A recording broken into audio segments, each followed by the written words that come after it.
시죠. 31장입니다. 그리고 사울과 그의 아들들의 죽음이 등장하고 많은 사람들의 죽음이 등장을 합니다.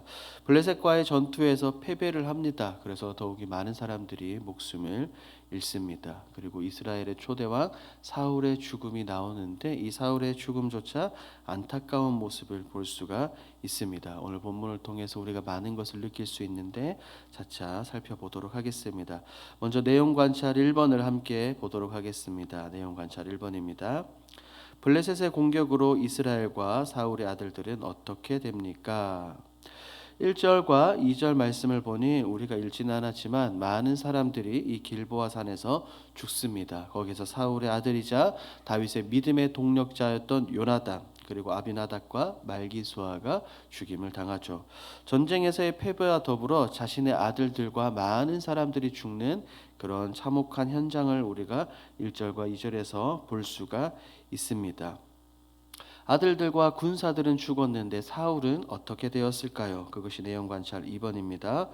중상을 입은 사울은 무기를 든 자가 자신의 요구대로 행하지 못하자 어떻게 합니까? 우리 3절을 함께 읽을까요? 3절 함께 읽습니다. 사울이 패전함에 활 쏘는 자가 따라잡으니 사울이 그 활 쏘는 자에게 중상을 입은지라.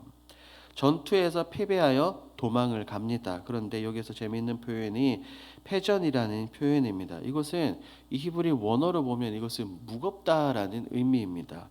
무엇이 무거웠을까요? 사울에게. 이것은 하나님 없이 혼자 힘으로 혼자 노력해서 전쟁에 승리하려고 하는 사울의 어깨가 심히 무겁고 부담스러웠다는 것을 성경은 우리에게 이야기를 하고 있습니다. 이렇게 도망가는 사울은 화살을 맞고 중상을 입게 되죠. 중상이라는 것은 치명상을 입은 것입니다. 아마도 많은 피를 흘리고 더 이상 살 소망이 없는 상태, 움직일 수 없는 상태를 의미합니다. 그래서 사울은 자신의 무기를 든 자에게 이렇게 말하죠. 그 칼로 나를 찌르라고 말입니다. 블레셋 사람들에게 죽지 않고 그냥 죽음을 당하겠다. 죽음을 맞이하겠다라고 이야기를 합니다. 하지만 무기를 든 자가 행하지를 못하니까 사울 스스로 칼을 뽑고 그 위에 엎드립니다. 스스로 목숨을 끊어버립니다. 여기서 우리가 생각해 봐야 될 것이 있습니다. 3번 염고와 묵상에서 보겠습니다. 사울은 왜 블레셋 사람이 아니 자신의 칼로 죽음을 선택합니까? 쉽게 말해서 사울은 자살했습니다. 하나님이 주신 생명을 스스로 해쳐버렸죠.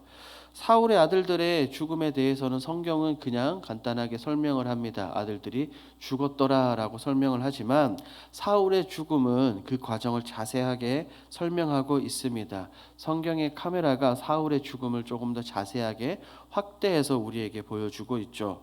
먼저 사울은 이 싸움에서 살 수 없다는 것을 스스로 깨달은 것으로 보입니다. 왜냐하면 활을 맞아 중상 즉 치명상을 입었기 때문입니다. 그래서 더 이상 도망갈 수도 없고 죽음을 피할 수도 없음을 깨달았죠. 그래서 아마도 사울은 그 전에 예언이 하나 생각나지 않았을까 생각합니다. 우리가 살펴본 것처럼 이미 앞선 28장에서 엔돌에 신접한 여인을 찾아갔을 때 사무엘의 영혼이 이렇게 말했었죠. 제가 읽어드립니다. 여호와께서 이스라엘을 너와 함께 블레셋 사람들의 손에 넘기시리니 내일 너와 내 아들들이 나와 함께 있으리라. 여호와께서 또 이스라엘 군대를 블레셋 사람들의 손에 넘기시리라 하는지라. 나와 함께 있다. 영혼과 함께 있다는 말은 곧 죽음을 의미합니다. 너도 곧 죽는다는 말이죠. 이방인들, 할례받지 않는 자들에게 죽는 것이 모욕이라고 생각하고 수치라고 생각한 사울은 스스로 죽기를 선택을 해버립니다. 스스로 생을 마감합니다. 어떻게 보면 죽는 것보다 자신의 명예를 더 소중하게 여기는 사울의 모습을 볼 수 있습니다. 이런 사울의 모습을 보며 우리가 생각해 볼 것이 더 많습니다. 4번 느낀 점으로 가보겠습니다. 죽음의 순간까지 자기 스스로 결정하는 사울의 모습을 보며 무엇을 느낍니까? 저는 이 본문을 보며 묵상하는 가운데 너무나 안타까웠습니다. 사울은 어떤 사람이었습니까? 이스라엘의 초대 왕으로서 처음에 사울이 선출되기 전에는 굉장히 겸손한 사람이었습니다. 하지만 시간이 지나자 그 겸손 대신 교만이 자리 잡게 되었고 하나님 대신 그의 욕망과 욕심이 그 가운데 자리 잡게 되었습니다. 결국에 하나님을 떠나게 되었고 하나님의 영광을 구하면서 산 것이 아니라 자기 자신의 영광을 구하면서 살았던 안타까운 삶을 산 사울의 모습이었습니다. 사울은 끝까지 하나님을 의지하지 않았습니다. 전쟁에서 패배하고 많은 군사들이 죽고 심지어 자신의 아들들이 죽는 그 가운데 그리고 자신이 곧 죽을 상황에 놓여 있었음에도 불구하고 성경은 말합니다. 사울이 하나님께 간구했다거나 하나님께 도움을 요청했다는 부분이 전혀 기록이 되어 있지 않습니다. 하나님의 도우심을 구하지 않고 하나님의 능력을 구했던 것이 아니라 죽는 그 순간까지 스스로 선택하고 스스로 이 일을 해결하고자 했습니다. 많은 경고와 어려움 속에서도 정신을 차리지 못한 사울입니다. 권력과 명예를 지키기 위해 노력했던 사울이지만 그 어느 것 하나 지키지 못합니다. 심지어 자신의 목숨까지도 말이죠. 저는 이 본문을 보면 또 한 가지 깨달은 것이 있습니다. 그것이 바로 심판하시는 하나님의 모습입니다. 사울은 하나님의 말씀에 불순종했고 하나님이 싫어하시는 교만을 행했습니다. 그 결과가 어땠습니까? 하나님께 버림받았죠. 비참합니다. 하나님의 은혜를 저버린 모습, 심판을 당하는 모습이 이와 같지 않을까 이 본문을 보며 생각해 보았습니다. 그러므로 우리는 오늘 본문에 등장하는 사울의 모습을 반면교사 삼아야 합니다. 그래서 우리는 힘써 이것을 삶 속에 적용하고 우리가 사울처럼 살아가는 것이 아니라 그와 반대되는 다윗처럼 살아가려고 노력을 해야 합니다. 여기서 5번 적용으로 가보도록 하겠습니다. 5번입니다. 내가 여전히 스스로의 힘으로 해결하려고 하는 문제가 있다면 무엇입니까? 저는 이 본문을 보면서 또 한번 저는 곧장 베드로가 생각이 났습니다. 우리 주님께서 잡히시던 그날 베드로는 어떻게든 그것을 막아보려고 칼을 들어 말고의 귀를 잘라버렸습니다. 베드로가 그렇게 스스로의 힘으로 어떻게 막아보려고 했지만 예수님은 잡히지 않으셨나요? 아닙니다. 예수님은 잡히셨습니다. 오히려 예수님은 말고의 귀를 붙여주셨고 그 행동이 나쁜 것이다. 칼을 든 자는 칼로 망할 것이다 라고 말씀하셨습니다. 그러므로 우리는 기억을 해야 합니다. 어떤 문제와 어려움이 있을 때 내 힘으로 그것을 해결하려고 노력하는 것이 아니라 문제보다 더 크신 하나님, 문제보다 더 크신 우리 주님을 의지해야 된다는 것입니다. 문제보다 크신 하나님을 더 의지하는 저와 여러분들이 되길 주님의 이름으로 축복합니다. 그래서 우리는 이런 다음과 같은 결단이 필요하죠.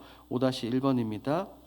돌같이 굳은 불순종의 마음을 버리고 하나님을 찾으며 평안의 마음으로 변화되기 위해 무엇을 실천하겠습니까? 우리가 살펴본 것처럼 사울은 그의 마음이 딱딱하게 굳어버렸습니다. 그 가운데 하나님의 영이 예수 그리스도가 없었습니다. 교만한 마음으로 하나님의 음성을 전혀 듣지 않았습니다. 그러다 보니 그에게 악령이 찾아오기도 했으며 날마다 불안과 죽음의 두려움에 떨며 살았습니다. 그 가운데 진정한 샬롬이 없었죠. 그래서 먼저는 이런 굳은 마음을 제거해야 됩니다. 그래서 성경에는 이렇게 말하고 있죠. 에스겔 36장 26절입니다.